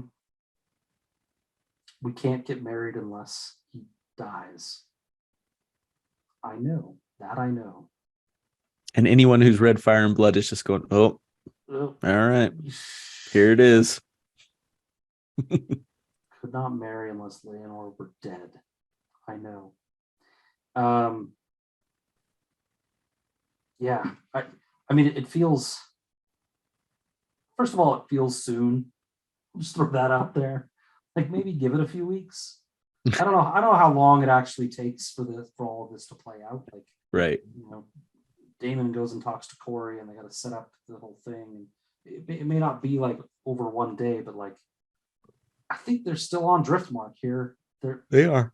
It's not like they wait months to do this. Right. Maybe a little tact, like a little bit of tact. It feels like it's no more than a few days. Yeah. I don't know for sure. Been put to sea. Right. That they're, essentially planning their wedding. Mm-hmm. Right? Yeah, the ships are sailing away as they're talking about it. Yes. But as far as the actual carrying out of the plan with Laenor, that could have, like you're saying, been a few days, right? Or even a week or something. Yeah. I don't think it's super long though. Right. So anyway, to stop burying the lead, Daemon goes and hires Corey. It feels like when he's doing it, he asks for a quick death with witnesses. Mm-hmm. Which is well played by the showrunners and the directors, because it still sounds like Corey's going to kill Laenor, which is what us Fire and Blood readers are expecting. Yeah, and it was killed. It was done at a fair in Spicetown. Yes, it was just in front of all the people all the passerbys that happened to be there. So right, yeah, as you're saying, fits. And then what actually happens is they play act a fight in front of one witness who runs away. In front of a servant. Yeah. Even though they asked for witnesses, there is no witness because he runs away to get help. And Daemon has murdered some poor other guy to take Laenor's place and burn in the fire to pretend to be Laenor. Do you think this would work, Matt? Yeah. Okay. It all depends on how fast they can get the servant. The servant can get out to some guards and get the guards back. Because as soon as that door closes with the servant running out of the room, it's got to be like, okay, pull the dead guy out of the corner we stashed him in. Yeah. Throw him in the fire real quick. Put him in the same exact clothes that he was wearing. Yeah. Which, and they would have done that ahead of time, I'm sure. Right. Yeah. Like, oh, my parents know these are my boots. Slide him on the guy. That could have been done beforehand. Throw him in the fire, and then we both got a jet before the guards can come in. So I think it could be pulled off. Birthmarks on his legs or anything. Correct. Correct. I mean, like, I don't know. I didn't love it, but okay. So there's also some talk going on, some Over voice this. overlay Yeah. going on over this. You know, Rhaenyra is somewhat hesitant about this plan. I think it's her plan, but she's still hesitant about it. Right. Which further adds to the misdirection. Realm will whisper that I was responsible. Uh-huh. That it's taking away Rhaenys and Corlys's last remaining child. Which sucks. She's got some angst about that, right? Yeah. I think Rhaenys has been not a mother figure for sure, but kind of, I think she's talked to her, she's counseled her a little bit, and it's been a little bit combative sometimes.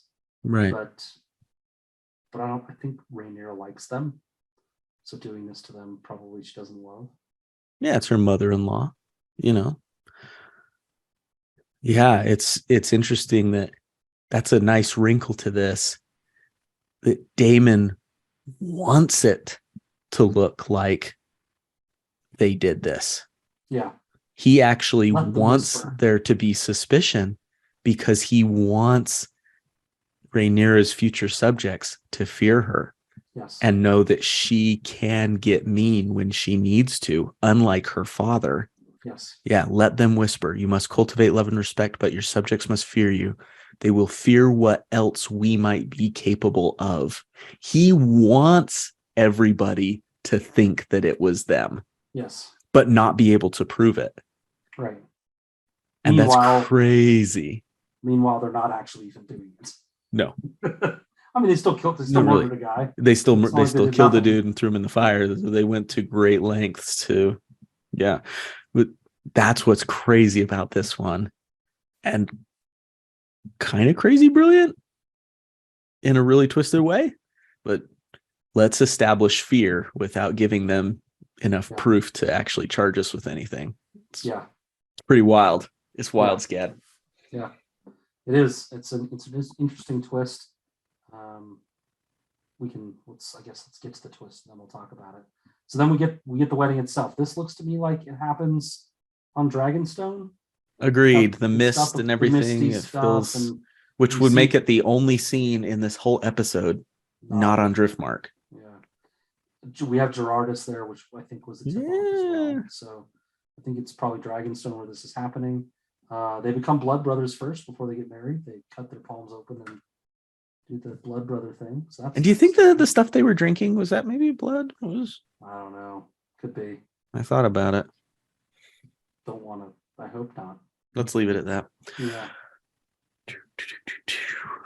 This is where I made my note. I got to admit, I think it feels right for them in some strange, twisted way.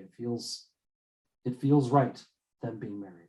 The marriage scene was, it did go a little further for me. Yeah. I mean, just to me, credit to the showrunners and directors for pulling me here, because I've never liked that relationship. I've never thought it felt right in Fire and Blood, and it kind of, incest aside, it kind of feels like they fit together to me, destiny-wise, and all this stuff. It feels like a destiny-wise relationship. Yeah. It does. And I liked seeing the different marriage ceremony, following apparently Valyrian custom. The book talks about that it had happened intentionally quickly before the king could find out anything that was going on. Because Rhaenyra knew Viserys would be pissed. So yeah, I mean, I think we're talking about days with after that. Rhaenyra's death. Sure. Yeah. Right. They leave probably semi-immediately. Maybe before, I don't know. Maybe before he's even found, or while it's happening, they leave. I don't know, but the marriage seems to happen right then. Mm-hmm. And then we get the last scene, which is Corey escaping in a little rowboat with a shaved-headed Leonor. Holy crap! Which is a twist. And everyone's just like, wait, is that really him? Oh, yeah, that's him. And I you did it, showrunners. You did it, showrunners.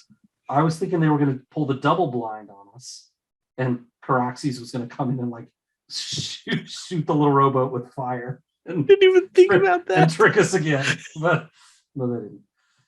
Maybe it'll be the top of the next episode. Let us stew for a week. Did you like the twist, Matt? I did. I thought it was cool. I didn't. But okay. Go ahead. Tell me why. Well, I think it leaves a lot of things open that we can talk about in Dragons After Dark. And I think it fits what they'd constructed throughout the episode of Rhaenyra caring for Leonor, and kind of that reestablishing of that care for each other. Of course, if they would have killed him, that would have just added more gravitas to the moment too. So that could have been something we could have talked about by saying, man, she had this great moment with him, but she still did what she felt like she needed to do, which was off him so she could marry Daemon. So that could have been a discussion we would have been having anyways. But I liked it. In the book, it makes it very clear that, in my mind, that Leonor's dead. There's no question. They find his body. He's killed publicly. Yeah. Corlys comes and claims his body. Like, he dead. So this isn't something where they can shoehorn this back in. And Corey's found dead later too, right? Yeah. Corey had fled by then. He was never seen again. Oh, okay. Yeah. Maybe not. Here's why I don't like it. I feel like the show has done an even better job. The book doesn't do a great job to me of making the two options of the greens and the blacks similarly sympathetic. I don't think they do. The greens are they seem to me like pretty clearly the wrong side. Both sides are bad. I've said this lots of times here and on Twitter and elsewhere. Yep. We're meant to side with the blacks. But it feels in the book like, well, Rhaenyra was done wrong and she becomes terrible, but it wasn't her fault, how that this started. And I feel like the show has done a better job of making those scales a little bit more even. Okay. Giving Alicent some sympathy, right, for her situation where she is. Agreed. Showing Viserys and his fall, from being capable and, Alicent taking over and him not treating his grandson or his sons well and, various things. I think it's done a better job of making it level than the book did. But doing this feels like it just elevates Rhaenyra it elevates the blacks, like, oh, they're kind. Right. Like they could have just easily killed this guy and not having it at his risk. And instead they were kind and sent him on his way. Mm-hmm. It feels like they're putting their foot on the scale a little bit to tilt it toward the blacks.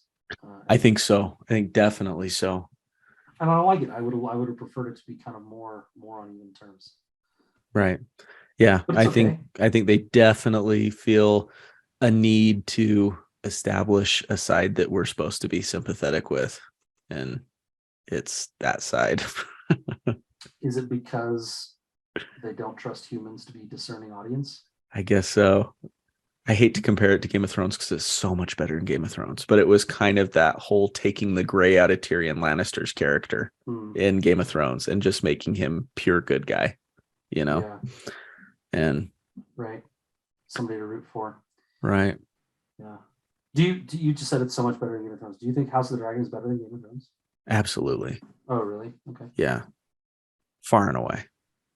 Even season 1, because we've only got one season of House of the Dragon. They could fuck it up too. They could screw it up.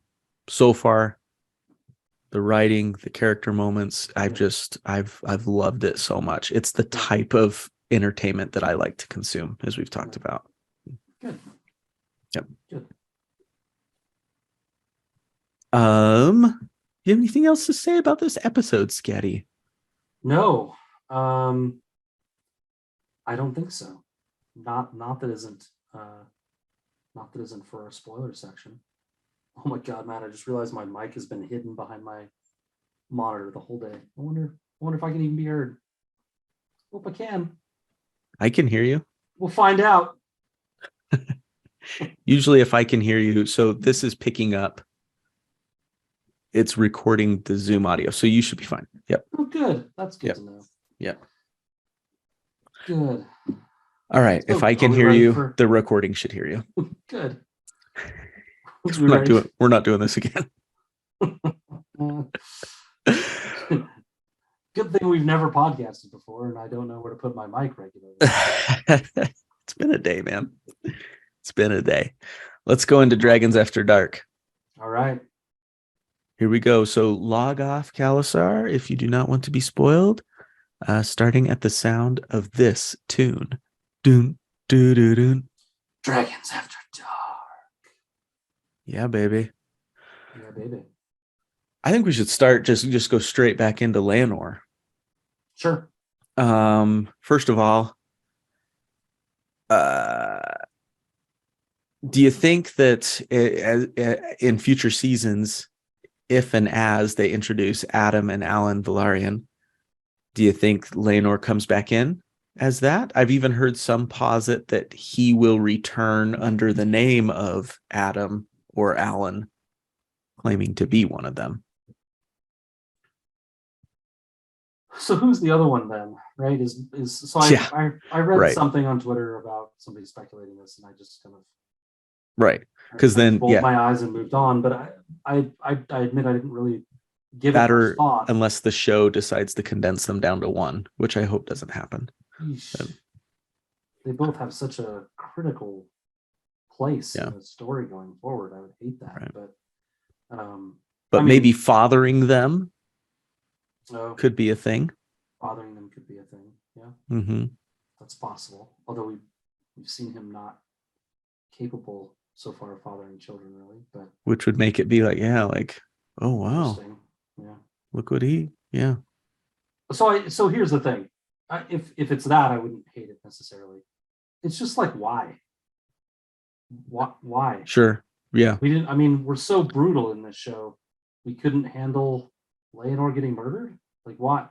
Like what's the quo bono? Who benefits from this? I don't really get it. You know. It's hinted at in the books. Adam and Alan's mother, Marilda, claimed he and his brother Alan were fathered by Sir Leonor Velaryon, a fact that many found remarkable due to Leonor's known sexual preference for men. I thought there was rumored that they were Corlys's. And that is another one. Mushroom claims that it was Corlys. Yeah. Right. Interesting. Apparently, I only remembered the Corlys one. Right. That's probably the one I guess I thought was real because I usually it's Mushroom, right? Just believe Mushroom. But that could add interest to one of them coming back and claiming sea smoke. It's Adam that rides sea smoke, right? Alan takes Vermithor, if I remember right.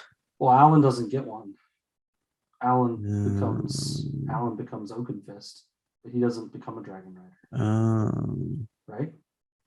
Okay. That's right, because Adam dies. Alan tries and gets singed by a sheep stealer or somebody. And that's how Adam dies, is riding a dragon. Yes. Right. Yes. Yeah. And Alan buries him, right? With the words loyal, right? Yes.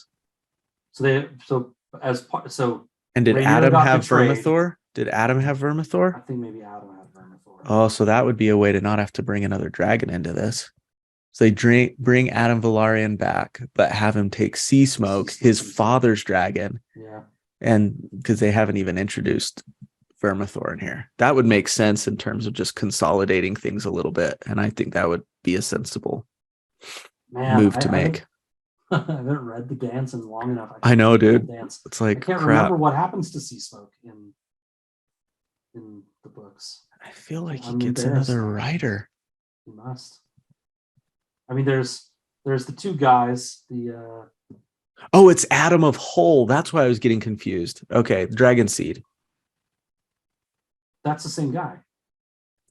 That's Adam Velaryon? Adam of Hull and Alan, I think they're the ones that it totally is. The Valerians. Crap, dude. But there's the two Hugh the Hammer, right? He grabs one. And there's another. I'm sorry, Kalasar. Another I am guy just screwing this thing up. Now I've forgotten. It was Hugh the Hammer that wrote him. That wrote Vermithor. Oh, okay. Yeah. Yeah, I kind of remember that because Vermithor is huge at this point. Like besides Vagar, he's one of the bigger ones, and that made Hugh the Hammer really powerful when he got his dragon, right? And went to his head, and then there was another guy, I can't remember his name. Ulf the White, maybe? Yeah, Ulf the White. Adam Valarian had sea smoke. So that would make sense. That would make sense. Yeah. That would make sense. I smell your father in you. You can ride me. Yeah. I actually kind of like it. It wouldn't be the worst. I kind of like it. Yeah. It also, if they wanted to do that with the storytelling, though, they could have just had him have already done that. Sure. Before he died. Sure. I don't know how that would have played with the Rhaenyra thing. Right. Failing with her, but I guess that's probably why I always assumed it was Corlys's kids. Mm-hmm. Yeah. Or Laenor could just ride off into the sunset and we'd never see him again. Who knows? Which is fine. It's fine. It's not like I'm rooting for pain for the kid. It's just like, why the change unless they're going to do something with it. Unless they're going to do something. I agree. Unless it is, like I said, wanting to elevate Rhaenyra, which I really would like. Mm-hmm. Yeah. Returning to elevate Rhaenyra. Returning to hell. What does he say? The ascension. I'm here to blah, blah, blah, blah, blah. Ascension to the throne is my favorite scene, and I can't even say it. Strengthening our house as we prepare you for your ascension. Yes. How cool would that be to kind of have those words come back? If he comes back and does it. Yeah. Like, wouldn't somebody recognize him though? It's You'd like think. Clark Kent kind of thing with the shaved head. I like it more that he somehow fathered these two boys and Anyway, recommitting himself to her. That would be kind of a cool thread to come back up in later seasons. It kind of would be.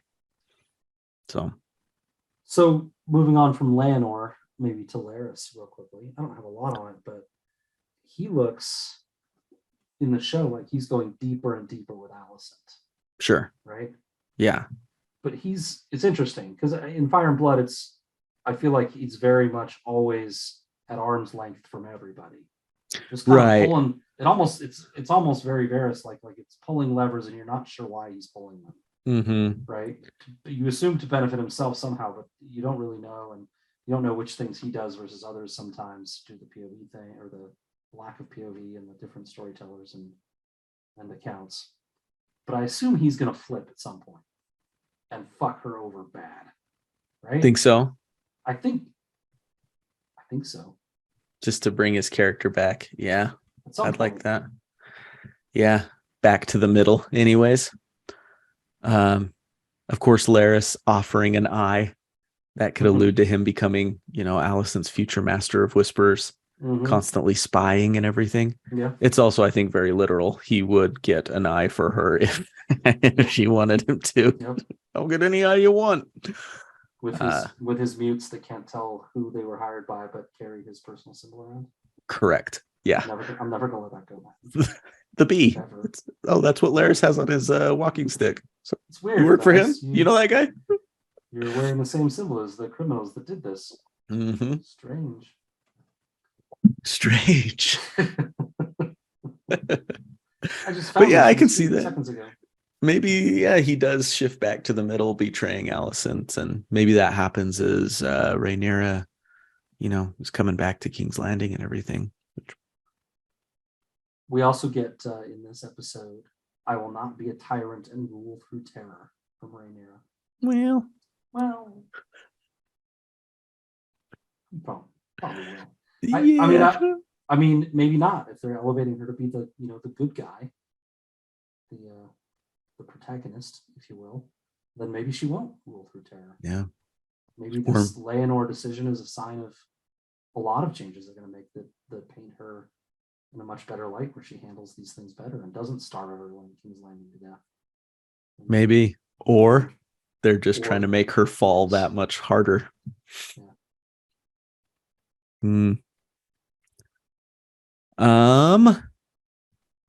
So going back to Vaemond. Yeah. He's in the book. Yeah. In the book, it is Rhaenyra, urges her father-in-law Corlys to name Luke heir to Driftmark, Yep. which she could have done in this timeline too, just off screen. Vaemon protests that it should be him, and as he says, the Strongs are bastards. He says it straight up. Yeah. And Post Viserys's canon in Fire and Blood threat as well, that anyone that does this will lose their tongue, just like he said in House of the Dragon. Rhaenyra goes a step further, has him executed. His corpse is fed to Syrax, her dragon. Vaemon's cousins go to King's Landing to tell the king what happened. And the king cuts out their tongues, true to his word. Yep. Peace. So I wonder if we'll see any of that going on. I think we will. I think Vaemon's kind of moving into what will happen in episode 8 stuff here, maybe. But we can. I think we're going to see Vaemon push for this. Maybe push too hard. Well, push to be named heir for this, and yeah, push too hard and perhaps get in trouble for it. Right. Yeah, I think we might. I don't know if they'll do the whole cousin thing or not, but I think Vaemon's funeral speech implies he's going to go there. I can see that. Just take out the cousin thing completely, but still have Vaemon, that whole execution scene and everything.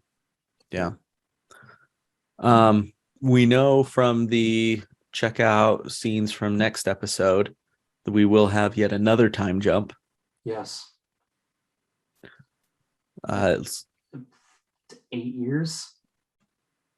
How old do you think Aemon is in this? Because his new actor looks 18 to me. Yeah, I could see that if he's 10 here. Yep. Yeah. 18, 19 years old. Yeah.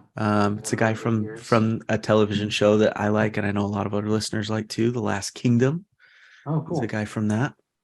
So it'll be cool to see him. He's a good guy. He's like a warrior priest in The Last Kingdom. On Uhtred's side, one of Uhtred's best friend. So it'll be interesting to see him in this role. I'm looking forward to it. You could do that. I imagine we'll see Aegon and Helena married. I'm hoping we'll see Daron. So I've heard that he's cast for season 2. Let it happen. But that he won't show up. But maybe they'll mention Daron's off in Old Town, because he does go to Old Town at some point to get to like train with maesters or something. Maybe they'll just mention him. That's because I really feel like Viserys isn't producing anymore. No, I don't think Allison would have him at this point. Cool.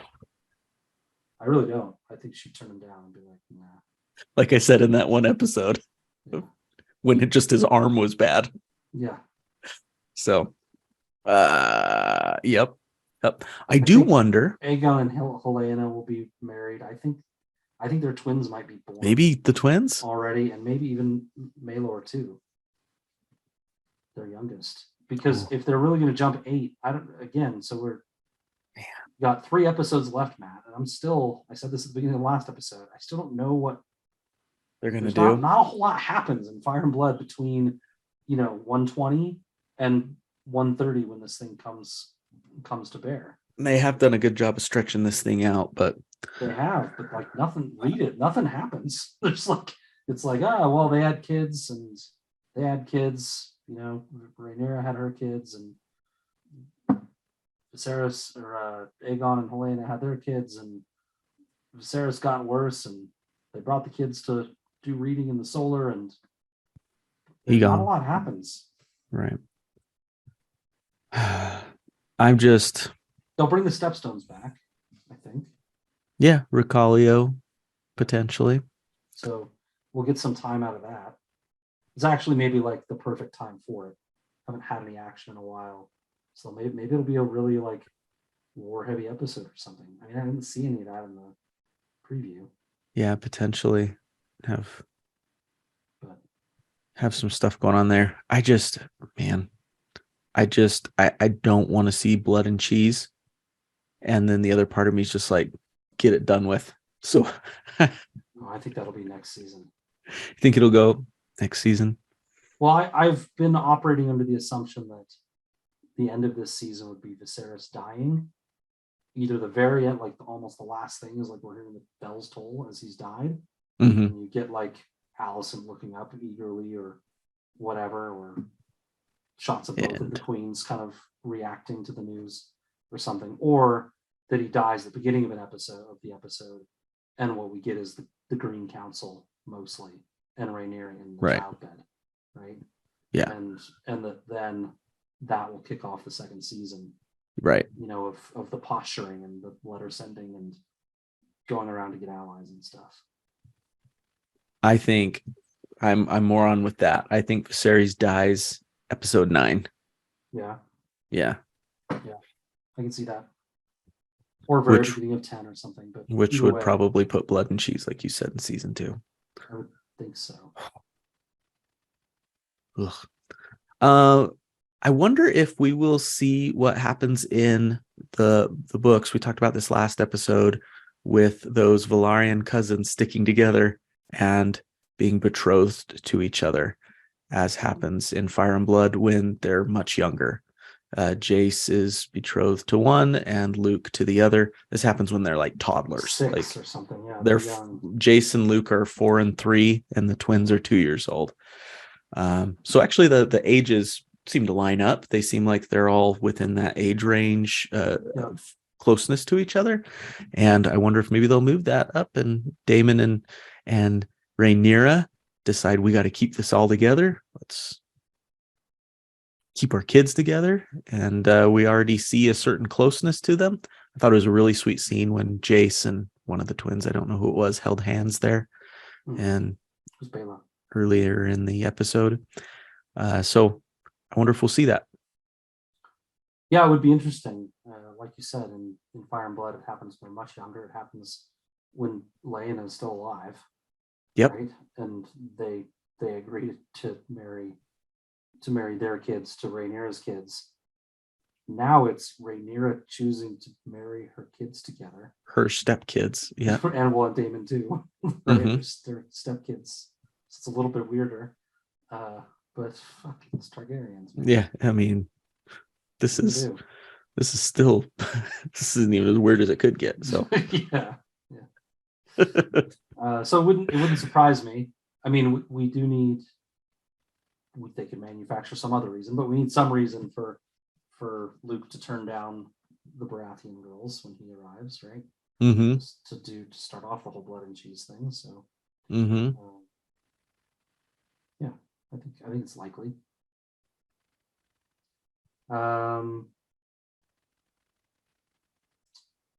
Yeah, I kind of have. I think the time skip will set up for episode 9. I think 9 will be maybe like the action episode, with 10 being, that maybe more falling action after the death. Right. Yeah, maybe this next episode is more about, we've had the political posturing, right? The sensing for strength this episode that we just finished. The lines have been drawn a little bit. Now it's like sorting out the power. How do we harness that power toward episode 9? Right. Great big finish. Okay. We'll see how it goes.